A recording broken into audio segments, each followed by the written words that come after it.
Hello and welcome to the Yoga Podcast. I am very excited today here to have Anthony Grimm Hall because he is the most unique yoga teacher I have ever encountered. He has 2.5 million visitors to his blog and he has been obsessed with every aspect of the practice of yoga. He changed his life radically in 2007 because, Anthony, what was your profession before 2007? Before 2007? Yeah. I was an instrument repairer. An instrument repair. And he developed his own practice completely from home by himself most of the time. And now he travels around the world teaching yoga because people invite him to their studio. So he's been in Russia and he's been in Spain and he's likely to be coming to the United States later this year in 2015. He later trained with Srivasa Ramaswamy, who's a student of Krishnamacharya for 35 plus years, and with Manju Joyce, who's the son of Patavi Joyce. He has written 2 books. One is called Vinyasa Yoga Home Practice Book in 2012, and the other one, Krishnamacharya's original Ashtanga Yoga Practice Manual in 2014. Anthony, welcome to the show. I'm so glad to have you here. Yeah, it's good to see you, Claudia. So it's 8 p.m. there in Japan where you are. What did you do today? Today? Not much. I'm getting over a cold, actually. So I've just been taking it easy. Okay, so no practice? Yeah, I practice. Yeah, of course. Oh, that's good to know. I was taken there for a moment. I wasn't sure. So it seems kind of unbelievable to me to be talking to you because we've never talked on the phone, even though our blogs have been parallel. We've been, you started a little bit earlier than me, and we've been on the journey of practicing together. And, you know, your book is in my blog, my book is in your blog, and we've been together in so many levels as we went through. But you have a very specific origin story, and I wanted to talk about that, about how you came into yoga. And you talk about a defining moment that happened to you in 2007 where your house was broken into. Yeah. Can you tell us? Yeah. Okay. It doesn't sound such a big deal anymore. I think when I first 10 times I told it, it probably sort of sounded so dramatic to me, not so much anymore. Basically, we were burgled, robbed, the house was robbed. And I had 7 vintage saxophones stolen. So I was a repairer, an instrument repairer. I got into it because I wanted to work with vintage saxophones. So I had 7 saxophones stolen, and basically I was angry about having the saxophone stolen, and then I was angry about being angry. So. And I like how you say that because the anger on top of the anger is like the second arrow. You were really upset. Yeah, so I used to do a little bit of Zen before, a long time ago. So I thought, okay, I'll just do some meditation. And I think I started with some Vipassana, mindfulness through some podcasts, actually. And then sitting was uncomfortable, so I thought, well, maybe I'll just do a little bit of yoga just to make it a bit more comfortable sitting. So I went to the library, and the books were just dreadful covers, you know. And in those days, you had to take the book to the actual librarian and sort of say, I'd like this book, please. So most of the books I really didn't want to take up to a librarian. The least offensive were a couple of books that just happened to be Ashtanga. So they didn't look so bad. So I took those and took them home, and then I just basically started practicing at home on a towel in my underwear, basically.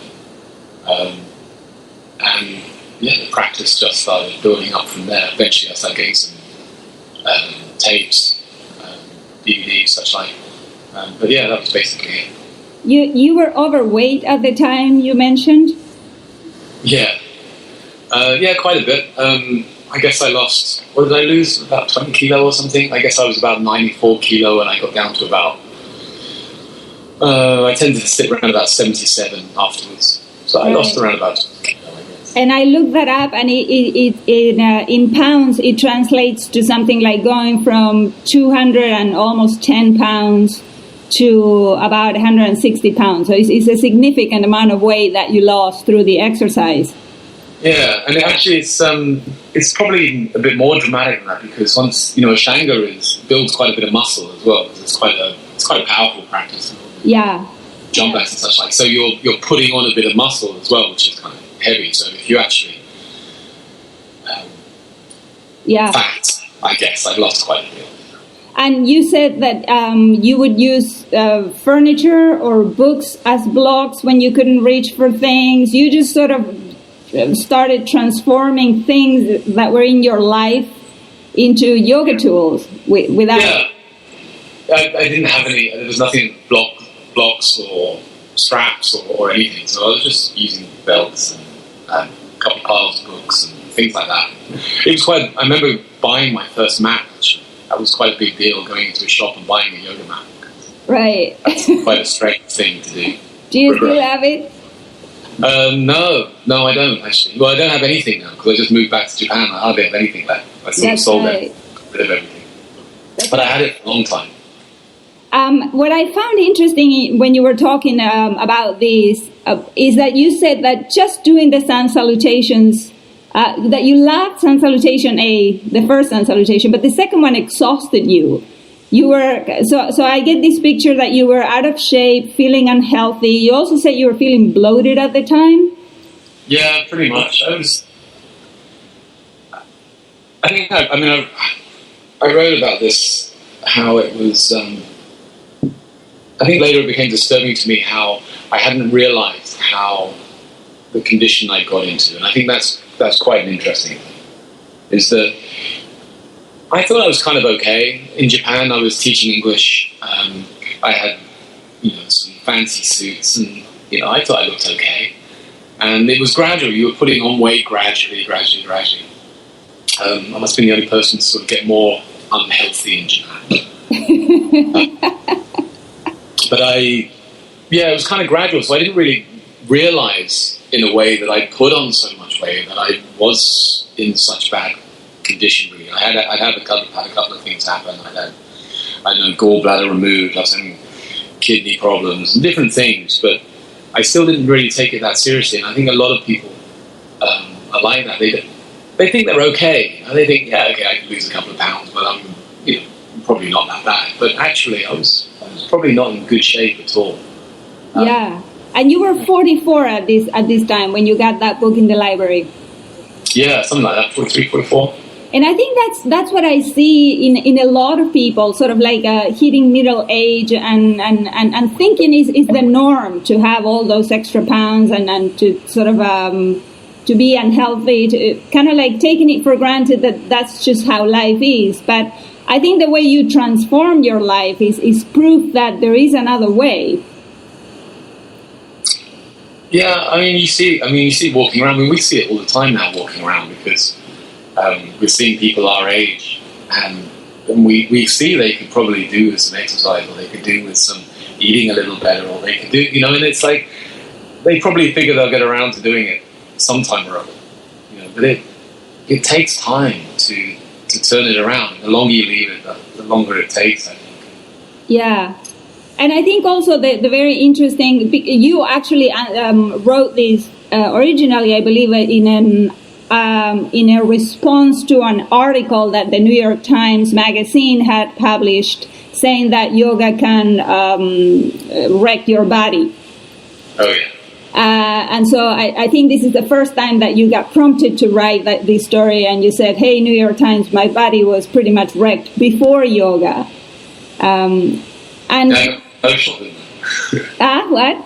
I got quite emotional about that. Yeah, no, and I don't blame you. I think many of us who take yoga kind of like without pushing or trying to make it work, instead of having an idea of how it should look like, it definitely helps. So I think you're a good portrait for it. But what I find more interesting is that you said that in that article that you healed, you had problems with your knees and being bloated, but also the anger seemed to have eased in your life, that you don't feel so angry.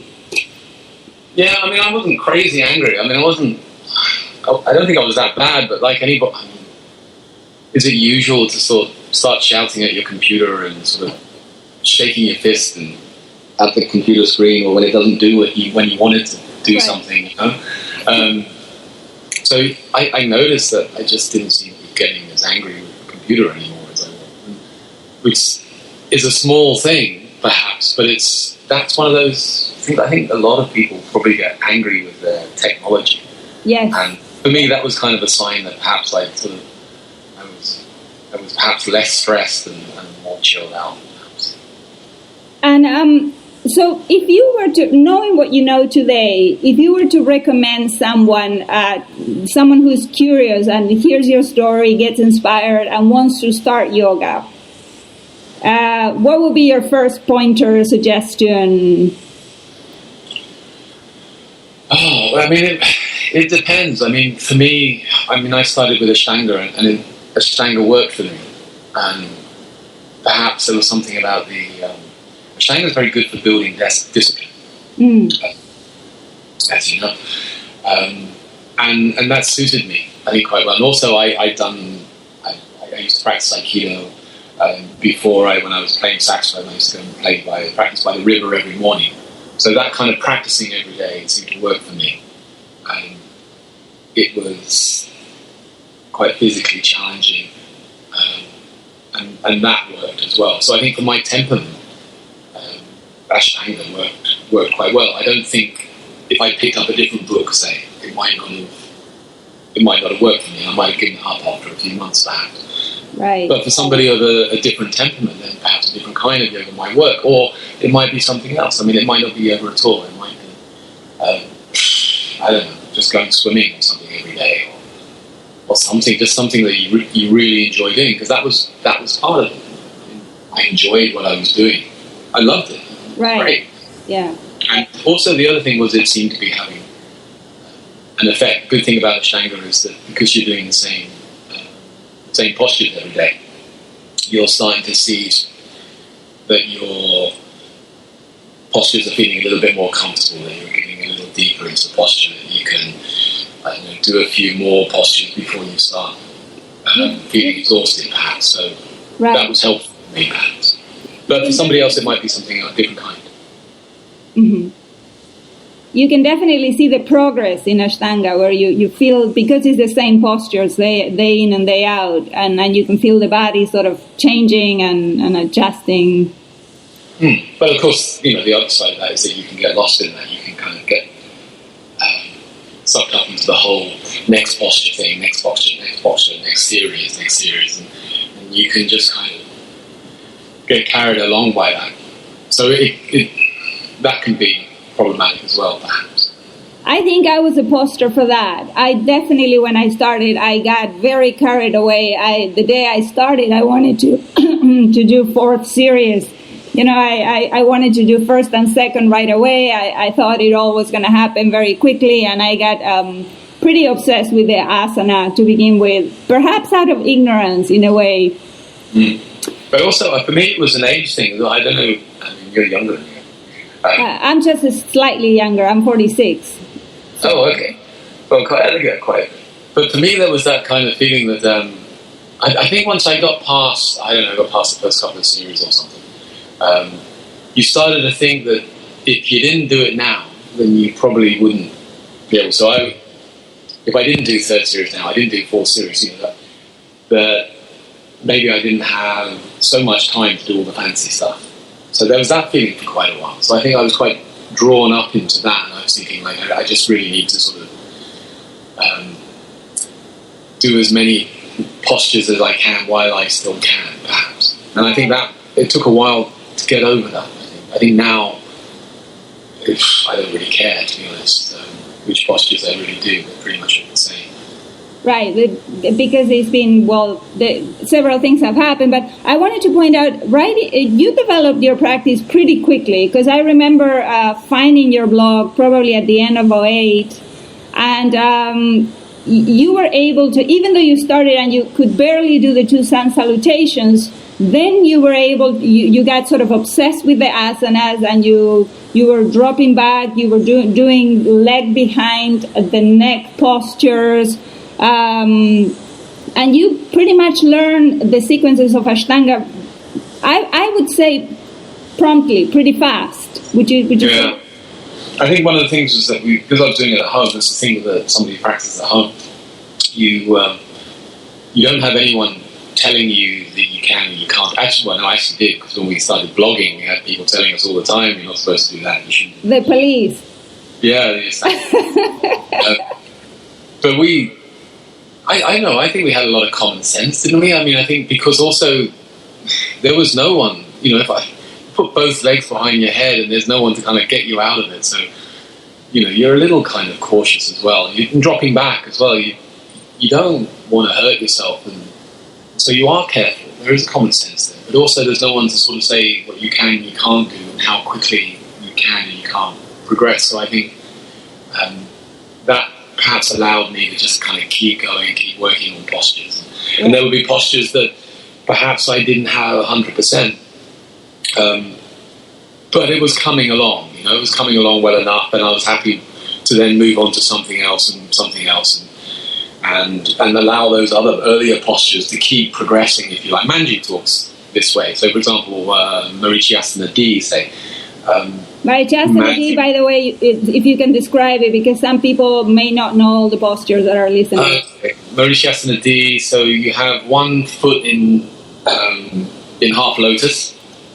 So the knees bent and the foot is up on your inside of your hip, and then the other leg is bent up, and then you twist over and you reach around the leg that's bent. You reach your arm all the way around, and the other arm goes all around the other side, and then you basically hold on to your.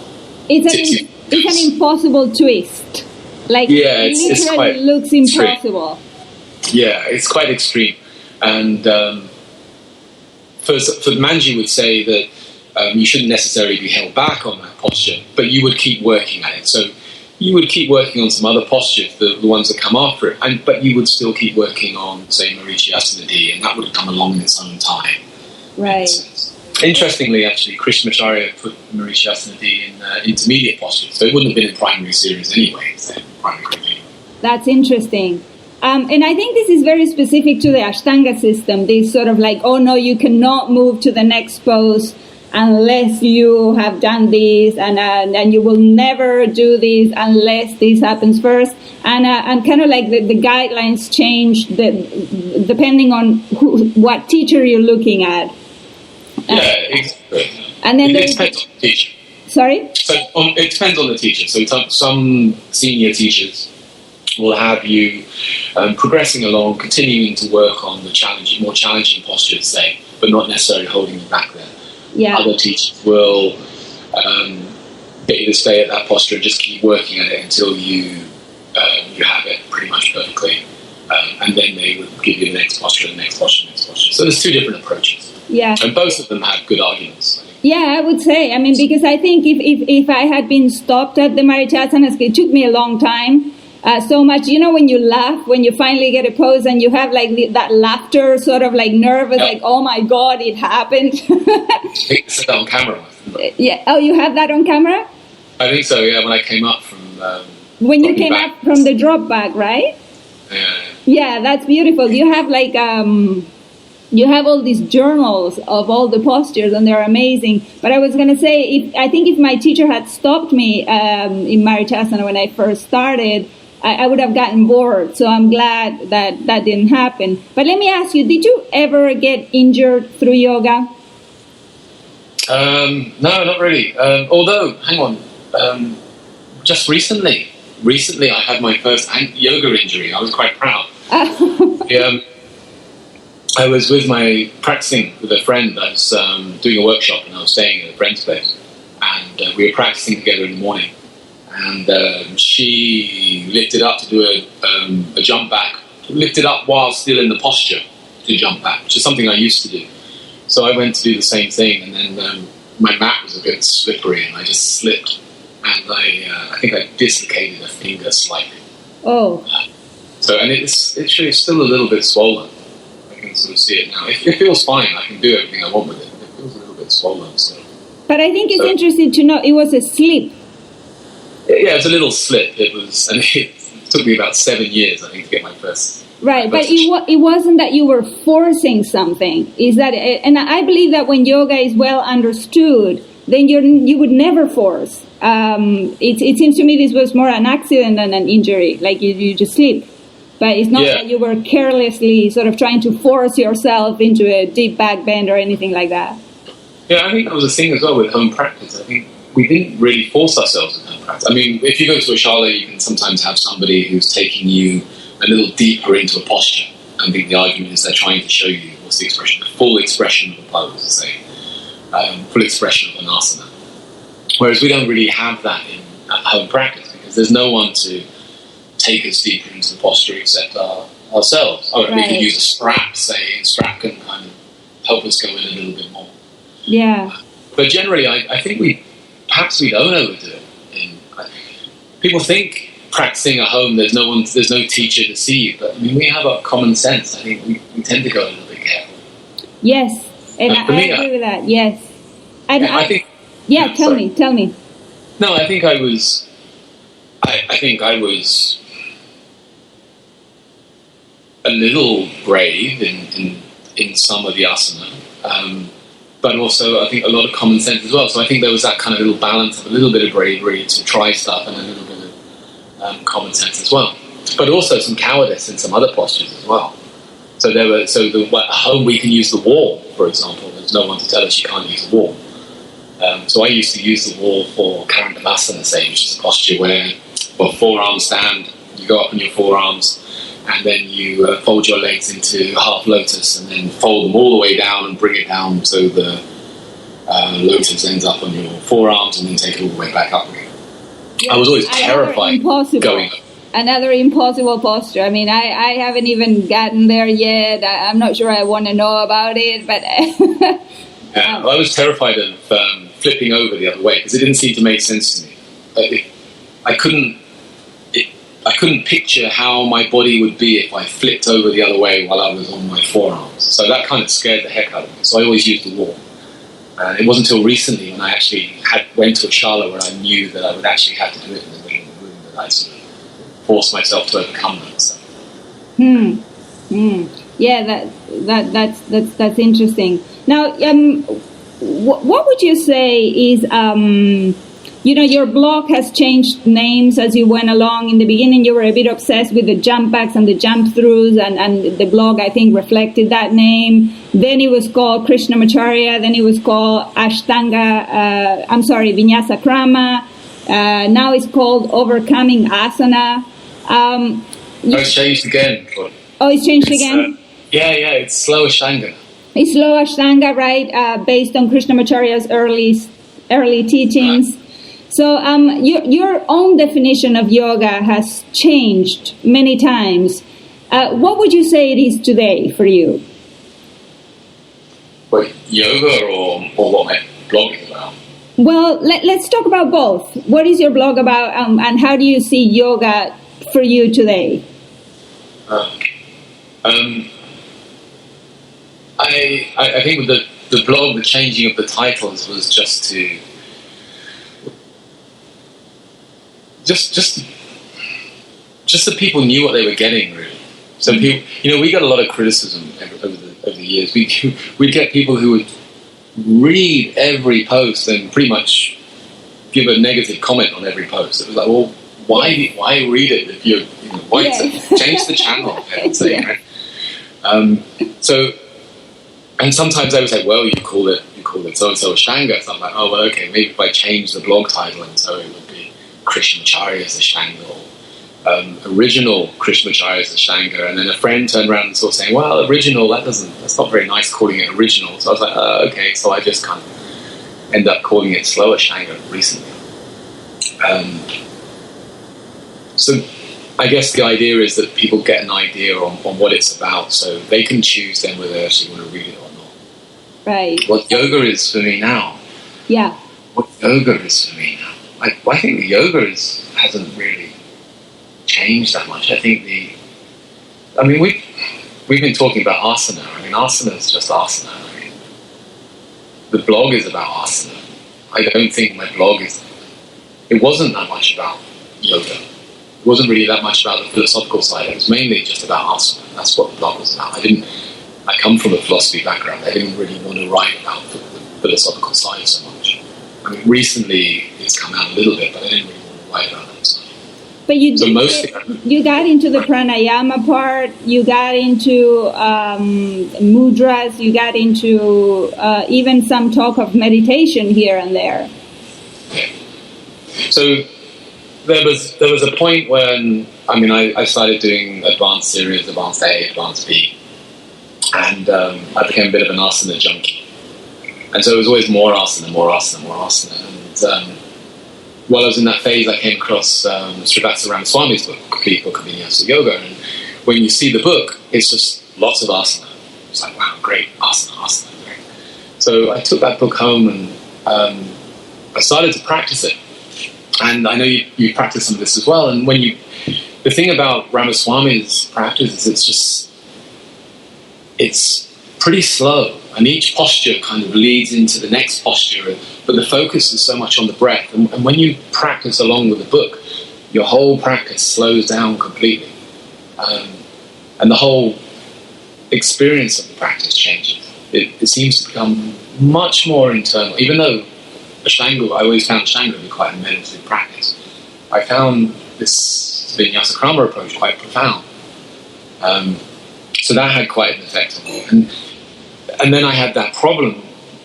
How did then I square that with my Ashtanga practice? Because I've been practicing Ashtanga for a long time. Right, yeah. So I tried practicing both. And so I practice, say, Ashtanga in the morning, Vinyasa Krama in the evening, and then the other way around. And then I try and make my Ashtanga more Vinyasa Krama or my Vinyasa Krama more Ashtanga. And for a couple of years, I think, on the blog, that was problematic. Yeah. And I think it was only really when I then went back to Krishnamacharya, Pattabhi Joyce's teacher, who we associate Ashtanga with. When I went back to Krishnamacharya's original writing, I saw how his practice was very described as much slower than we were perhaps accustomed to. How he was using kumbhaka, breath retention in the postures. Some postures he was holding longer. It didn't seem as fixed. And so you could start seeing how that early Ashtanga was much closer or not so far away from the Vinyasa Krama I've been practicing as well. And I think once I found that, I was able to bring those two practices together more. So now it's just one practice, but it feels more consistent with each other. And the other aspect about that, both Ramaswamy and Krishnamacharya, was that they were both encouraging an integrated practice. So pranayama, you would do pranayama, you would do meditation. I think Krishnamacharya said, you don't clean the room and then not live in it. And the asana and the pranayama was cleaning the room. So you do your asana, you do your pranayama, and then you do your meditation practice. Right. And I think that seemed to get lost a little bit of the way in how many of us practice the Ashtanga. We just didn't get around to doing the pranayama and meditation. So can you give me, because I'm very curious about your practice today, because, you went back, you found someone who helped you translate the Yogasana Galu by Krishnamacharya, which he wrote in the 40s, and you studied the Yoga Makaranda in depth. Every time you find a book, then I have to go buy it and read it, because you really get into it with a passion that I've never seen before.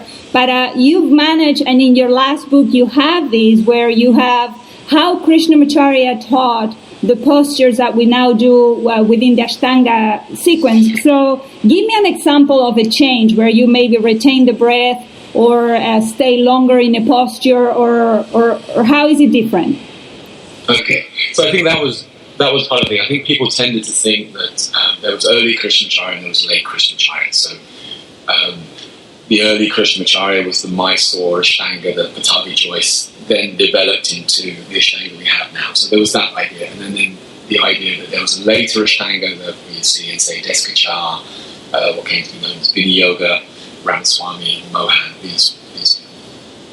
But actually, when you go back to the early text, you see that that's not necessarily the case, that there was consistency, perhaps, throughout. So, for me, it was a case of just reading those texts wasn't enough. You actually had to practice it.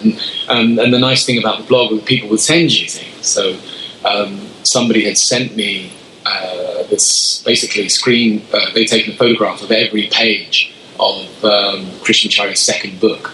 And it was in the Kannada dialect, and it was in the Mysore Sanskrit library. So I put pictures of that on my blog, and then somebody got in touch and says, oh, well, I'll translate it for you because I'm a Kannada native speaker. So great, so we translated that. And then we saw in that book this original table, which was pretty much exactly the same as the Ashtanga we have now. So, except for, say, the advanced series, which that was quite a bit different. Say. But the primary and the intermediate were pretty much the same. So that meant that we knew that Krishnamacharya had the basis of the Ashtanga we have now, the primary and second series. And then we had his earlier book, which gave instructions for all the postures, most of the postures of the primary series.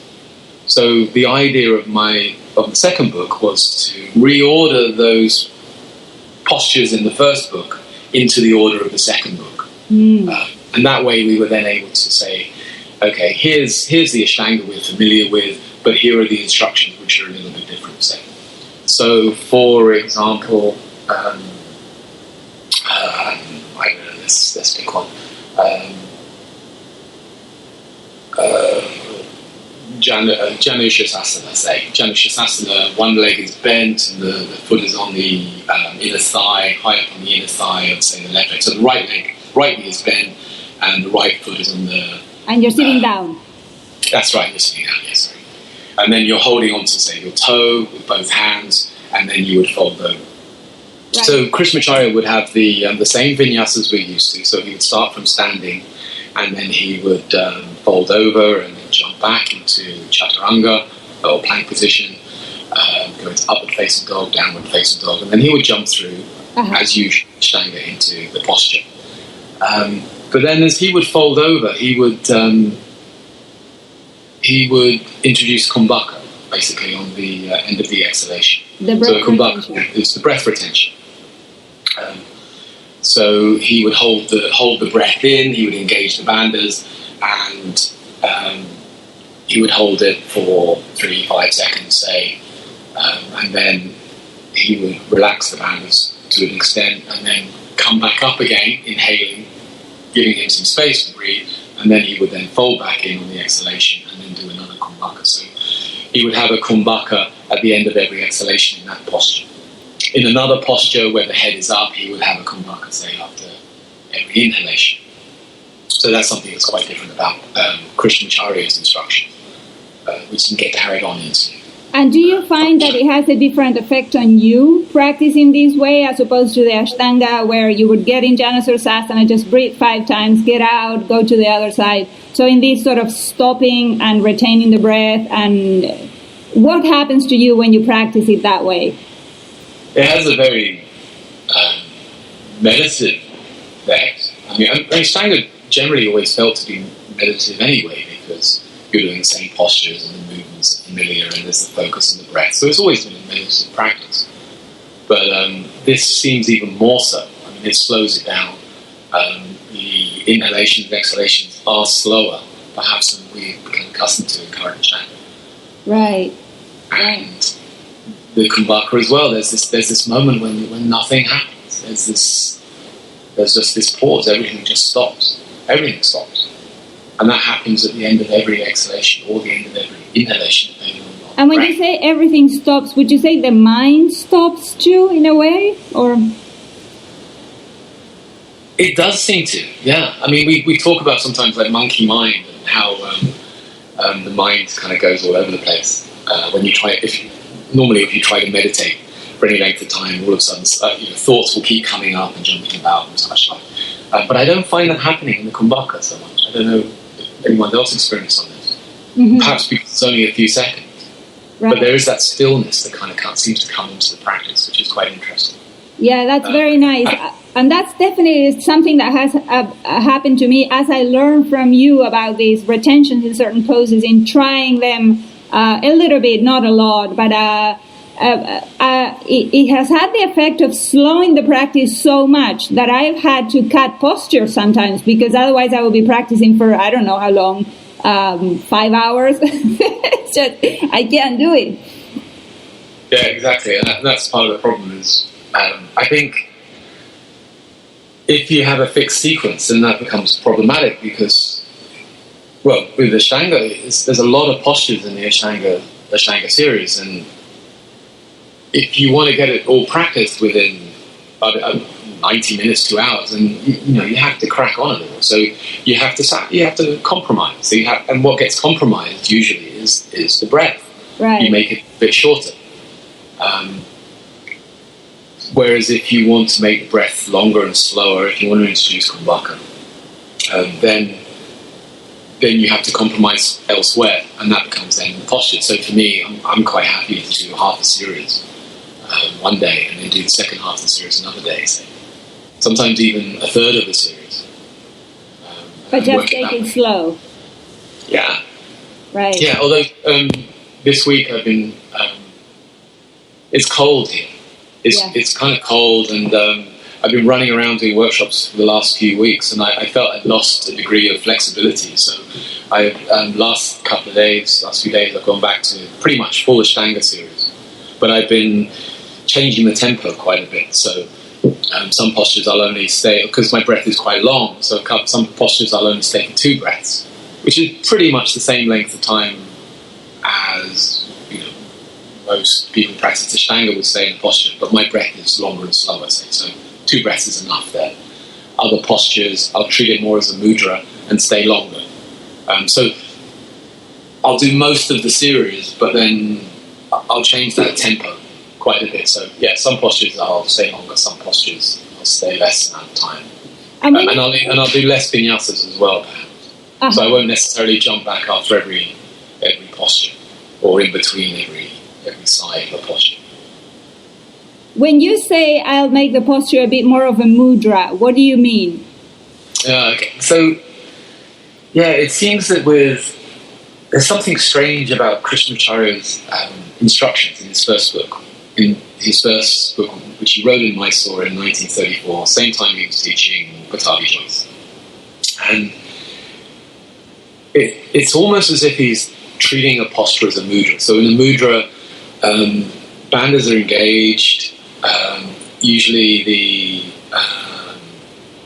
the exhalation could be longer, maybe twice as long. So where usually in Ashtanga we have equal samavriti, we have the same length inhalation as exhalation. In a mudra, the exhalation could be twice as long, say. And there would be usually, say, a kumbhaka in a mudra. Bandhas would all be engaged. And there'd be a strong focal point, a meditative focal point, concentration point, anyway. And when you look at the asana instruction in Krishnamacharya, it seems like almost every posture he seems to be treating them almost as mudras. So in Bhairavadrasana, say, Bhairavadrasana, one knee it's a second series posture, one knee is bent back, the other leg is in half lotus, the other foot's in half lotus. And you reach round and hold on to that foot in half lotus with the same arm as the foot in half lotus, and then the other hand will go under the knee. I'll put pictures of it. Yeah. Okay. It's a deep twist. You normally look over, say, the right shoulder if that's where the twist is. Right. But Krishnamacharya would have you look the other way, so you would be looking over towards the front, which seems to allow more space in the chest and allow you to breathe more easily. And then in that posture, with the head forward, you can then engage a Jalandhara Bandha, the chin can come down. So you're able to do a kumbhaka, and he'll tell you to say for 12 breaths in this posture. He'll suggest 12 breaths. So it seems to me that he's pretty much describing a mudra. So the asana seem to become more mudras then. I see. So it seems to me that that practicing Krishnamacharya sort of way of Ashtanga yoga would give a completely different effect than practicing the Patavi Joyce Ashtanga yoga, especially as it's practiced today, jump in, jump out, 1.5 hours, all of the asanas. And I think we're seeing practitioners who've been doing it now for 30, 35 years and how they are changing too. You pointed to an article to me yesterday from Gregor Maeli where his view of Ashtanga yoga has changed.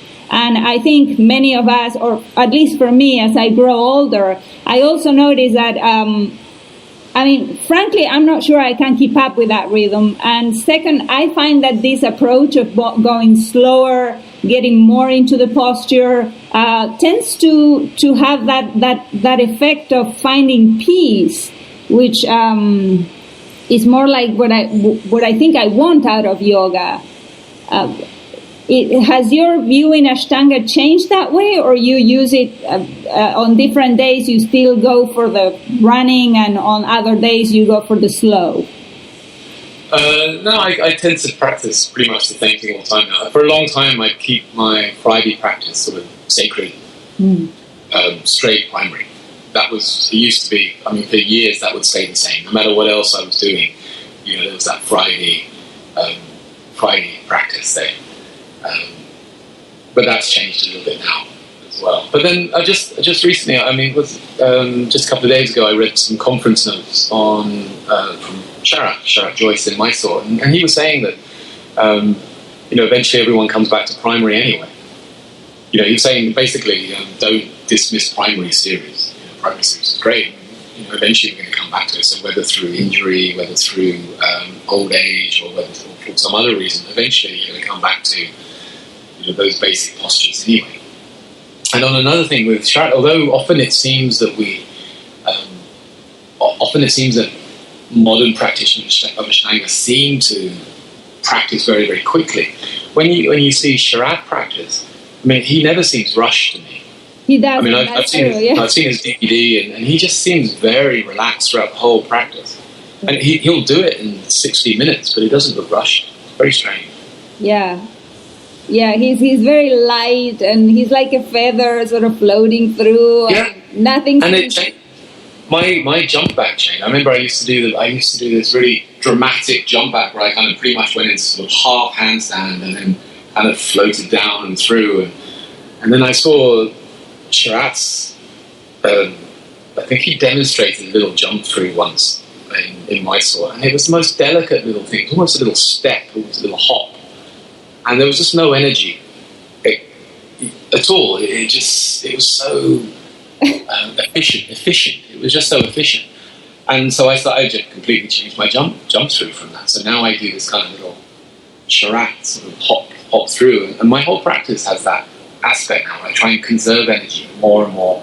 And less flourishes. But then maybe that's the point. Maybe eventually we get past that body aspect, we get, because for a while it's cool, right? Ashtanga can be pretty cool, and we can get lost in that a little bit. We can get lost in all the fancy postures, but after a while, we start seeing through that. It's just fancy postures. Right. And then we... Yeah. No, and then we just seem to kind of look for something else in the practice, because by then we're addicted to practice anyway, so we're just going to keep doing it, right? So we've got to find something else within the practice. Yeah, and what is that something else you're finding? Are you finding that through pranayama, through meditation? Yeah, and I think I was talking about this with friend Nick, actually, today, see, this is the problem, I think, when you put pranayama. So there's the argument that you shouldn't. It used to be supposedly that you would do pranayama after, quite early on, say, and then it seemed to come into practice that you would only do pranayama after you achieve second series. Of course, a lot of people never achieve second series. Whereas, with Ramaswamy, we would do pranayama pretty early, actually. And when you practice pranayama, that changes your view of your asana practice straight away. So once you practice pranayama and you're practicing meditation, then you can't help but start bringing that into your practice, or perhaps noticing that aspect of the practice more. So yeah, that is so true. That is absolutely true. It changes the quality because the focus is different. I think you're not. The body serves the purpose of the quietness and the silence, I suppose, and that peace that comes with the silence, rather than maybe just stretching more or doing more fancy postures. It changes. Yeah. I like what you said. You have a 33-part post on developing a practice, and on part 16 you say anyone who practices 6 days a week earns the right to determine for themselves what the hell this practice is about. And is that what you like? Choose yourself yogi? Yeah.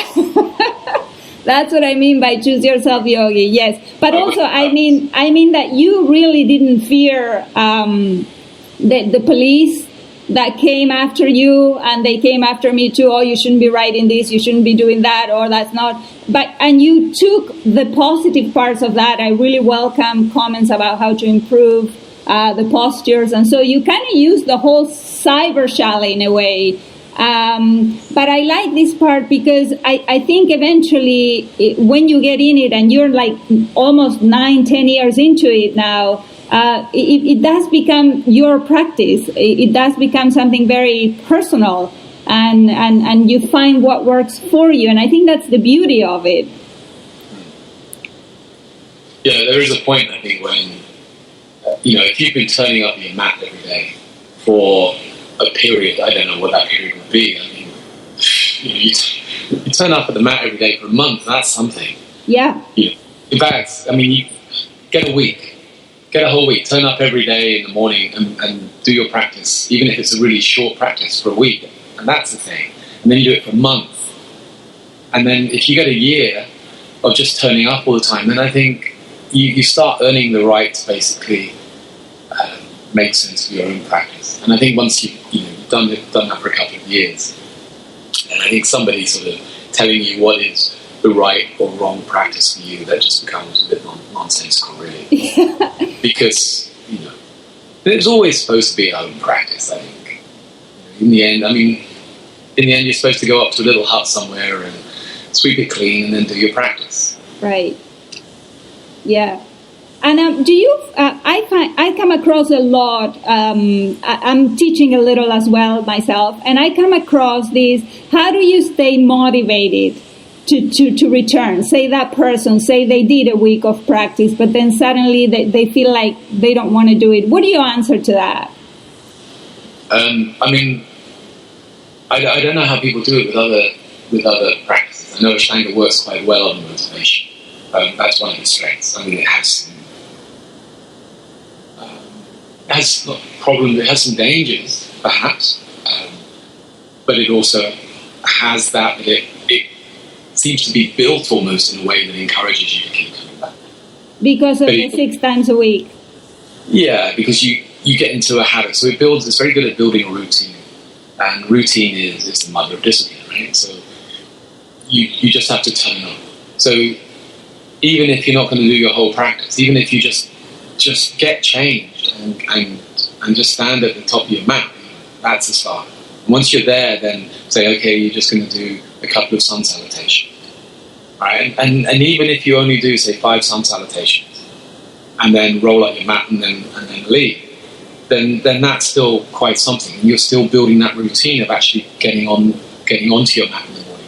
And usually, how many times? I'm sure you're the same as me. How many times you think, like, okay, I'll just get on there and just do a few sun salutations. Right. But I always ended up doing my whole practice.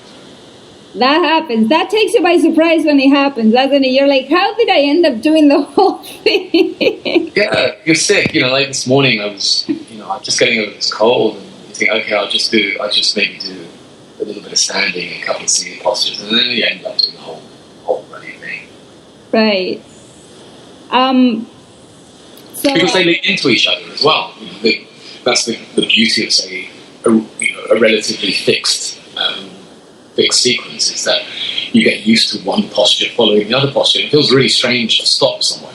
Is that? I mean, so I'll just do the next one. And then you're halfway through, and it's like, well, the next few are easy anyway, so I might as well just do those. So, Anthony, I've seen a photograph of you teaching, and I've seen that you have there's a slide behind you, and there's Krishnamacharya sitting down, and I was curious.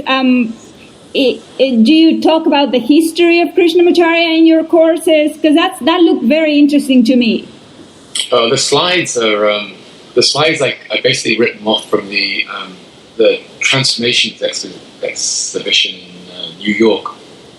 I took a load of screenshots of some of the pictures from that, and I just tried to use it to just try and get an idea of to put Krishnamacharya in context, really. And so I just have this slideshow of these pictures of old rishis, old yogic figures and heroes, and yogic superheroes, if you like. Because a lot of those old sages, there are all these stories behind them. Right. And those stories were, those are the superheroes I figure that Krishnamacharya grew up with. So that's what I do with the pictures, basically. So I just try and put Krishnamacharya in context a little bit. And then I talk about his... the myth and the legend of Krishnamacharya, and then afterwards we just basically kind of question that. We question some of those aspects of the myths and of the legend and see how much of it how we want to respond basically to some of the stories. Yeah, I'm just trying to get more of an idea of the person who actually wrote those books and developed that practice. That's very interesting. I can't wait to take your workshop. I would really like it. I'm pretty sure.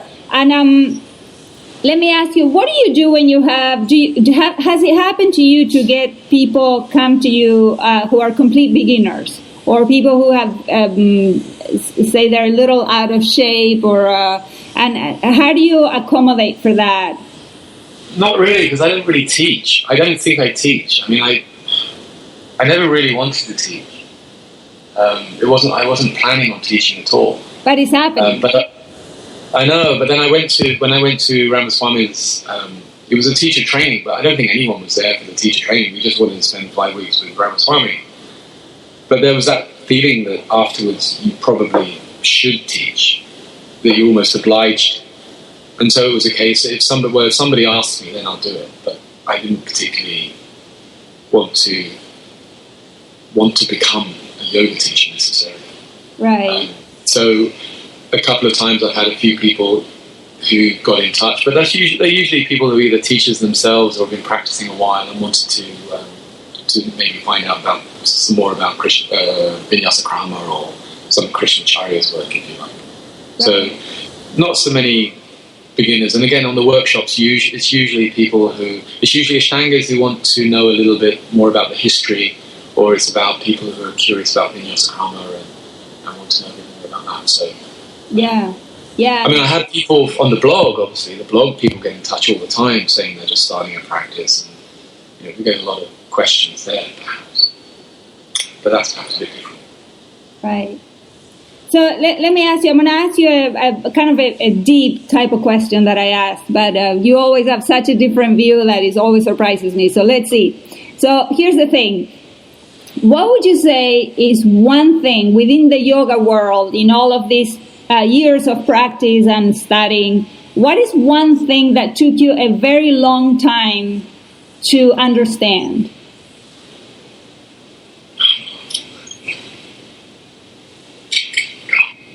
Well, everything. I mean, everything really, isn't it? I mean, doesn't everything, we just change our view on it all the time. We're constantly... I mean, that's yoga is radical inquiry. That's what it's about. We're supposed to be questioning everything. I mean, really, really everything. Right. Everything we think we see, experience, who we think is experiencing the experience. It's radical inquiry. So I think we're constantly looking at the practice again, and looking what we think yoga is and what it means to us, and that's changing a lot. It's embarrassing sometimes looking back at some of the old posts. Sometimes I come across an old post that developing a yoga practice. That's sometimes I keep thinking about rewriting those, and I look at them and it's just like, oh my God, I can't believe I wrote that. And there's all these things like where I'm sort of, I'll be kind of saying, oh, banders, this is nonsense, you know, or pretty much something. And I'll pretty much dismiss every aspect of yoga that I've ended up 2 years, 4 years later writing posts on. So it's a what was the question again? Right. For you, it's a constant understanding and coming back and revisiting. It's kind of like it's a work in progress what's taking you yes, so long. Because you have to do that, because and that's part of the problem, because this practice becomes very personal, I think, especially if you practice every day. Yes. It becomes very, very personal, and then you get an idea of what it's about, what it means to you, and people can get quite defensive about that. Oh yeah. And they're almost constantly wanting to reinforce that, if you like. But actually, you need to question that. You need to keep questioning all the time. And I think in my own practice, I can see myself constantly going back and questioning again stuff that I've kind of come up with. That's the nice thing about the blog, because you can see it there and wince when you read it and you think, well, do I still think that?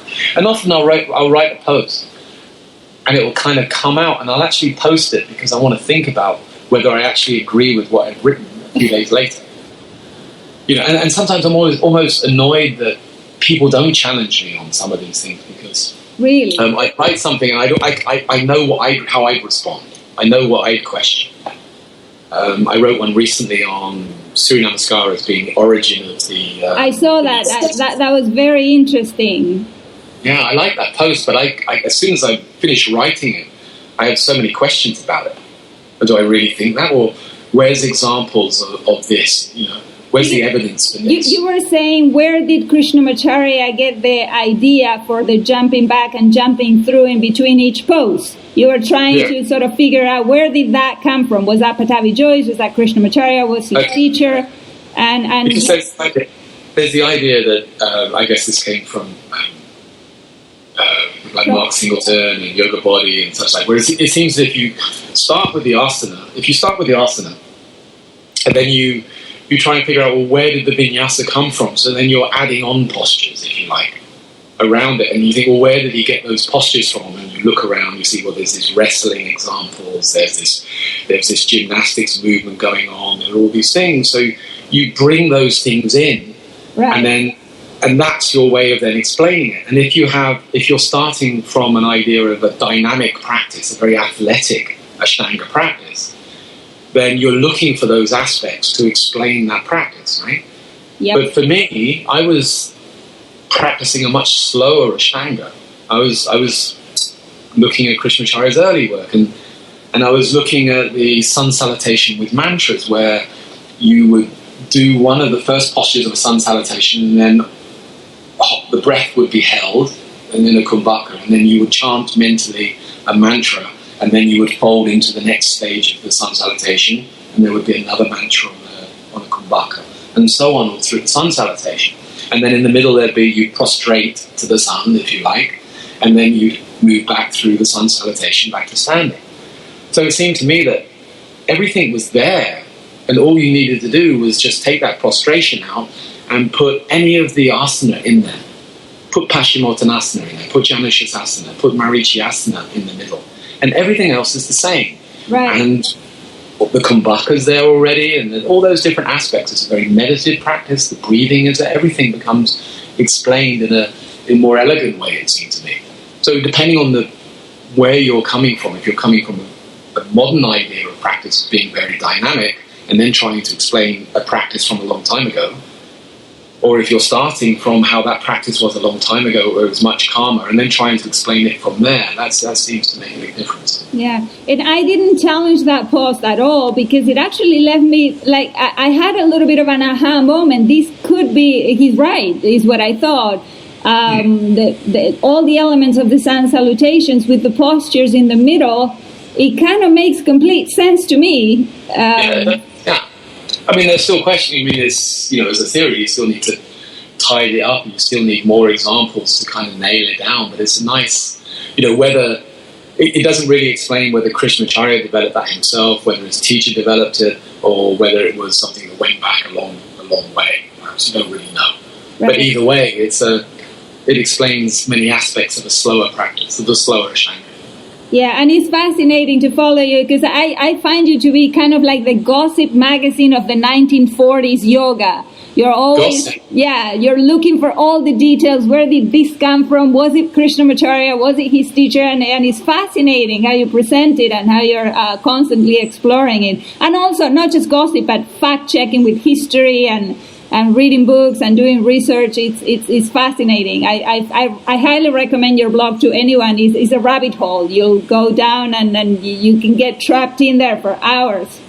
Yeah, I keep trying to stop it. I keep trying to I keep meaning, like this post, what's the post I wrote? I think the last post, I forgot what that was. And I was thinking, well, that would be a good last post. And the Surya Namaskara post, I thought, yeah, that would be a good last post. And the next one, I thought, yeah, that would be a good last post. That would be a good one to end on. And every time I think that, I end up coming up with another 10 posts. I think I heard you saying that a couple of years ago too. Loads of times. Yeah, loads of times. Every time I think about it, I end up coming up with more things. Yeah. So, Anthony, do you have any more books coming out? Are you working on anything that you may be publishing soon, or? No, not really. I keep coming up with ideas of things. I keep thinking, okay, I want to do something on this. I want to do something on that. Okay, so it could be happening. And if people want to hear about your upcoming workshops, you may have one coming in the United States, I hear? Yeah, there was talk about it. I was asked if I'd do one. I think sometime last year, I was asked if I'd do one next year. So it was quite a long way ahead. So it was in theory. So I haven't heard any more about whether anyone still wants me. The person still wants me to do it. And, if they want me to do it, I guess I'll do it. I hope so. I certainly hope so. it. I enjoy them. Yeah. I mean, the nice thing now is almost that I have no more workshops sort of in the diary. There's nothing. It's kind of nice. It's like, okay, I can just worry about my own practice now. Because it's disruptive doing workshops. But then again, when you do them, it's just so rewarding. And I enjoy doing them. But, yeah.